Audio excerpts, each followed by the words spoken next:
begin this hour of the news with reports that the Socio-Economic Rights and Accountability Project, also known as SERAP, has called on President Bola Tinubu to order an investigation into alleged 57 billion naira of public funds it says is missing, diverted or stolen in the Federal Ministry of Humanitarian Affairs and Poverty Reduction in 2021.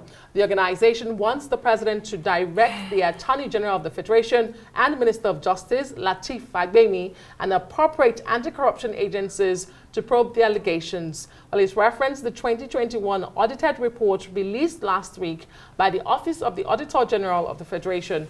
SERAP demands that anyone found guilty should be punished by law, and any missing public funds should be fully recovered and remitted to the Treasury.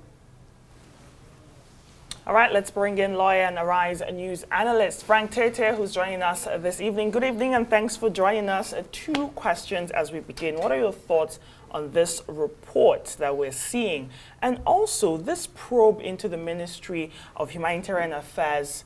Today's not the first day we're hearing about it. It's been a topic on everyone's lips in the country. Do you see this as a litmus test for this administration when it comes to the commitment in tackling corruption? Well, yes, the administration has a responsibility to show that it has a very robust anti-corruption stance. But you see, in government, oftentimes there are certain agencies, ministries, and departments of government that are used for some kind of slush fund. And so it appeared that the Ministry of Humanitarian Affairs served in a previous administration, and probably until the findings come for this particular administration, because we're dealing with a report that had to do with 2021, maybe the period of 2020 to 2021. So but on a constitutional level, this report has been submitted to the Parliament, the National Assembly. And now the question is, why are we more interested in 2021 reports? Is it because it has to do with humanitarian affairs? We've had a series of reports before now, many years, and not much has been said about them. There is this, notion that these Auditor General reports are actually used by the members of the National Assembly to negotiate with members of the public service, Nigerian civil service in general. Because we're talking about what happened in 2021 now. Now, what it means is that if SERAP is actually supposed to be making a call, it should be making a call to the National Assembly, because it is the National Assembly that is in possession of the report. It's the National Assembly that is supposed to study the report and make recommendations to the President or to any anti-corruption agency. But so the pressure should be on the members of the National Assembly, who oftentimes don't make any recommendations. So they take possession of this report, and as they say, with the notion I was referring to, they now begin to quietly call these persons as if, who have served or probably retired politicians, particularly the ministers, and begin to say, and then probably extract some kind of favors from them or the other, in exchange for not going further. That's the reason why the Auditor General's report has been practically useless. So in this particular case, what is making it exciting is because it's mentioning humanitarian affairs that has had very scandalous, history, especially in the wake of Betta Edu's, as basically minister. A deeper systemic issue. Of course it is. So do you think that this is why accountability in this type of cases has been so elusive? Of course, yes, a whole lot. And again, it is like playing to the gallery and then leaving the big issues, because we forget that the subject matter and the jurisdiction of the General Federation is very small. First, he doesn't do anything until the Accountant General of the Federation submits a report to him. So he studies the report and then he makes recommendations to the he submits a further report to the National Assembly. Now, but do not forget that the Constitution restricts him. He cannot audit the accounts of any commission, corporation, or a government agency that has been created by the National Assembly. Just note that. Note that it cannot, for example, if the General is interested in what's going on in the Ministry of Transport, he can only be interested in procurements and monies that are meant for salaries. He cannot dare to consider looking into the accounts of NIMASA, Ministry of Transport, or MPA. So that's a restriction under Section 85 of the Constitution. So what it seems is that you're just going through the motions without really much substance. So what SERAP is doing, in my thinking, is premature. Put pressure on the National Assembly that has a constitutional responsibility responsibility to take over this report and do something about it. You seem to be of the opinion that SERAP's call for the president to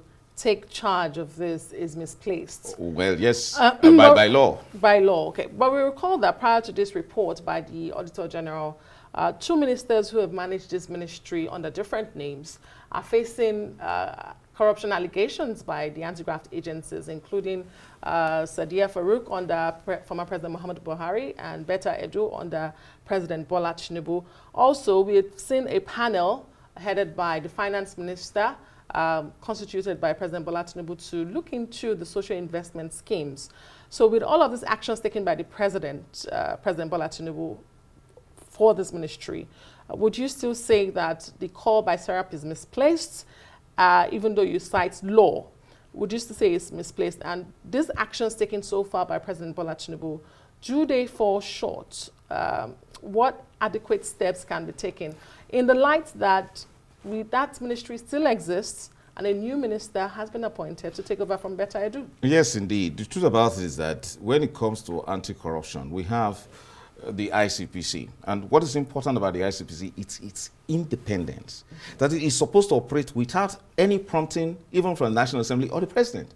So it's easy to sweep everything under the fact that it's the President that has the ultimate responsibility. So pressure should be put where it should be. In this case, particularly on the Independent Corrupt Practices Commission, ICPC, the idea is that, and I commend the ICPC because I have worked closely with it even as a defense counsel, and I've seen how painstaking it can be in tracing these monies into this with paper trails or with regards to petitions that have been submitted to it. So yes, so when we have agencies that operate with such kind of institutional memory, they should do their job. So the pressure, my concern about SERAP's call is that it should go to the right place. And the call, I'm impressed when there are several non-governmental agencies, one particularly CACO, does a lot in putting pressure and calling on these persons to do it. Look, there are a whole lot of Nigerians who work in these institutions, whether it's EFCC or ICPC, who collect fat salaries and who should actually do their job. So it's easy to simply say it's the president. No, well, the president should handle to do what concerns him. But when it comes to, nobody needs to put pressure on the ICPC before it realizes that there is some form of report there and that it needs to beam a searchlight on it. And they shouldn't. And I've campaigned severally. The EFCC and the ICPC shouldn't really wait for a petition before they act. So why should SERAP now direct the president? Look, we should stop playing to the gallery. There is a report before the National Assembly now. There have been several persons who have been chairmen of Public Accounts Committee. What have they done with the previous reports? Nothing. So what will happen to the 2021 report now is what should bother us, that please, the National Assembly must, as a matter of ultimate responsibility, particularly with regards to its functions under Section 88 of the Constitution, to strongly recommend to the president 1, 2, 3, 4 things. And then let's see that the president won't do that. Then we cannot call out the president. So what you're saying is this call is needed. They're just doing it with the wrong channel. Absolutely. And also, I wanted to say that Nigeria is a part of the UN Convention Against Corruption, the African Union Convention on Preventing and Combating Corruption. Both demand effective measures against corruption. What, in your opinion, should be the priority of this administration, the priority of the National Assembly when it comes to aligning with this international commitment? I think there's no doubt that Nigeria has been on the right course in terms of tackling corruption. There's this technical unit of government against on anti-corruption reforms, actually, and it is done quite well. You mentioned, and that's a very important word, what we're having is that we need to look at a systemic and a cultural approach to corruption in this country. Corruption is said to be endemic because it's a way of governance, especially in the area of kickbacks. When you look at the Auditor General's report and you look at the non-compliance in the very many issues that it raised, it's about issues that simply raise suspicions. And they are very difficult to trace, especially when we have a dollarized economy where kickbacks are passed around public servants with in the US dollars. They're difficult to trace. So the idea is this. We have a public service mentality, and that's why I say it's a cultural challenge. That sees governance not as a form of service, but as a way of pilfering public funds. So you see, that unholy alliance between contractors and those who award the contracts and those who supervise the contracts, all of which are in government, and the National Assembly, that has the ultimate responsibility, not EFCC or ICPC. The ultimate responsibility to bust corruption in this country lies particularly under Section 88 of the Constitution on the National Assembly. But when the National Assembly continually fails to exercise that function and begins to go cap in hand to look for contracts, to also, and then in previously reported cases, ask for money in exchange for not probing, public officials that have carried out any form of corrupt act, we've got a problem. So, in answer to your question, we need a systemic change, and then we also need a cultural reorientation, especially with those who run government. And then, one good thing about this report is this.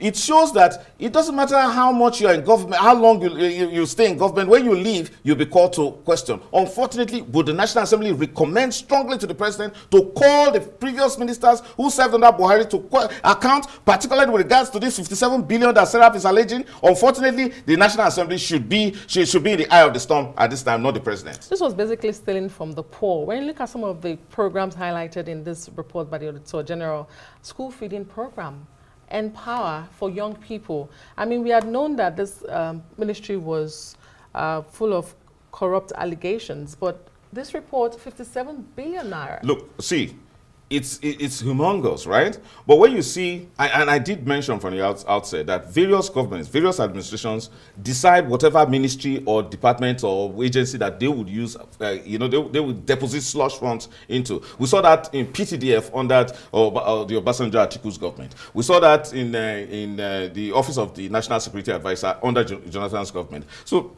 the Ministry of Humanitarian Affairs, had a semblance of having monies that were put there and that were used by the administration as slush funds for corrupt activities that are unaccounted for. The same way you talk about issues of security votes and all of that. Now, it takes a whole lot. It doesn't mean that this administration is immune from such kind of things. However, it will take a major shift, on the part of the president, and to allow that kind of independence that ICPC is set to have in order to unearth these things. So there's a problem. The problem is that, look, I see how much political correctness these persons who run ICPC and EFCC operate at this time. There are certain investigations they want to go into, and then for political reasons they would not want to. But the point is this: they must at any point in their handover notes note that the Attorney General of the Federation did in fact stop me from carrying out this investigation, such and such. Do we actually need an Attorney General report? Did we need SERAP to start calling before the ICPC or the EFCC steps into this matter? All right, that's a good place to leave it. Thank you so much, lawyer and Arise News analyst Frank Tietie, for joining us on Newsnight.